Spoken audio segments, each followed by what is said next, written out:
Assalamu alaikum. My name is Dr. Fareh Bukhari, and I'm doing this video to talk to you directly about the current situation of Gaza.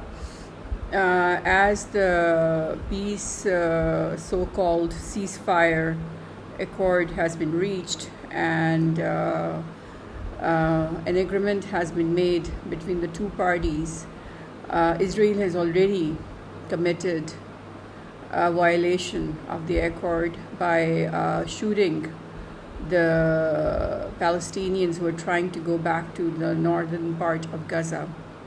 As I said before, the entire series of events that have happened since the 7th of October have been in a bid to overtake and control and occupy all of Gaza, preferably by the occupiers and the oppressors, to be able to plunder the resources of Gaza. And it's a conspiracy made by the elite, including BlackRock and Larry Fink, who currently has high stakes in the Gaza gas and is the owner of 99% of the military and weapon industries coming out of US. So what are we supposed to do?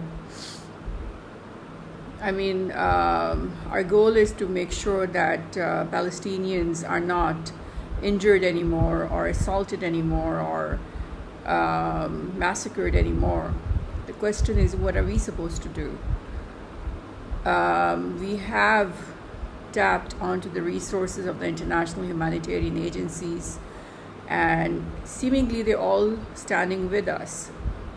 But having said that, for the last 7 decades, nobody has really bothered to listen to what these humanitarian agencies have to say. And when it comes to Israel, they have given Israel complete impunity. And one of the biggest mistakes and blunders that we have made for the last 7.5 decades is that we have been relying too much on these humanitarian agencies to decide the fate of our children in Palestine and Kashmir, in Myanmar, and the rest of the places like Syria and Yemen and Libya and Iraq and Afghanistan. We have unfortunately been focused so much on the hope that these humanitarian agencies, especially the United Nations, is going to do something, that we have forgotten what is a basic duty towards all these masses who've been massacred so far, who could have been alive if we had committed to our duty towards them.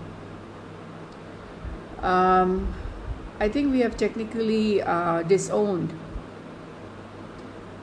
our own people, unfortunately, and we have thrown this responsibility off our shoulders and shrugged it off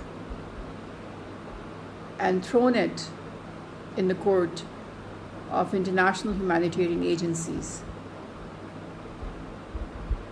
These are our children, these are our mothers, these are our sisters who have been brutally butchered and have been butchered for the last 7.5 decades.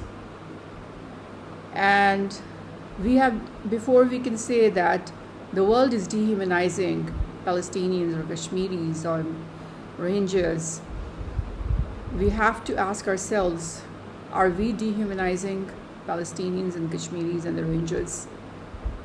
First, we need to ask ourselves this question. Because I think when we talk about our own relationship and our own actions, what are we doing? We are talking. Like yesterday, I just said the same thing, that we want United Nations to decide. Why? Why do we want United Nations to decide? It's a simple thing. These are our children. Come on.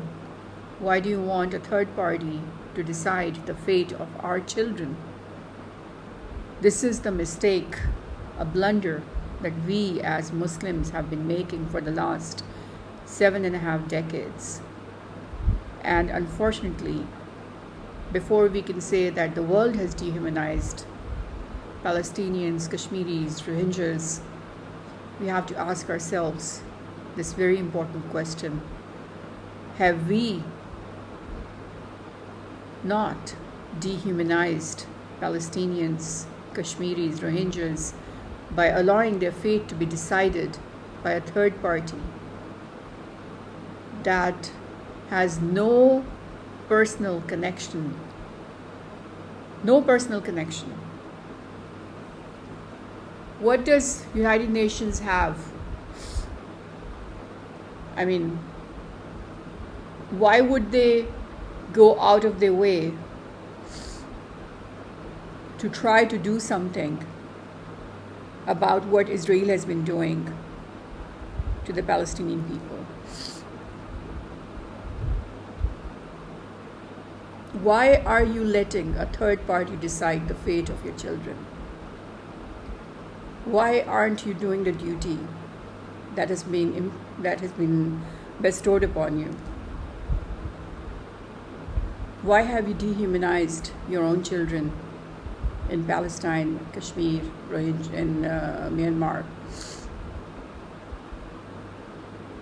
You need a certificate from United Nations before you can intervene, before you can try to defend the lives of your children. So don't tell me that the world has dehumanized your children, because you yourself have unfortunately, as the Ummah, dehumanized your own children. Bye-bye. Islamic.